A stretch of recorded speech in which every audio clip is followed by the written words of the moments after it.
If you've decided to close your LinkedIn account, follow these simple steps to ensure a smooth process. This guide will help you navigate through the account closure. Step 1. Log into your account. Visit the LinkedIn website or open the LinkedIn app and log in using your credentials. Make sure you are accessing the account you wish to close. Step 2. Access account settings. Once logged in, click on your profile picture or the Me icon at the top of the homepage. From the drop-down menu, select Settings and Privacy to access your account settings. Step 3. Navigate to Account Management. In the Settings and Privacy section, look for the Account Preferences tab. Click on it to find options related to your account management. Step 4. Close your account. Scroll down to find the Close your account option. Click on it and follow the prompts. LinkedIn may ask you to provide a reason for closing your account. Step 5. Confirm closure.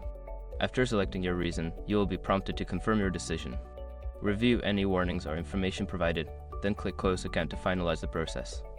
Once you have completed these steps, your LinkedIn account will be closed. Remember that you can always create a new account in the future if you change your mind.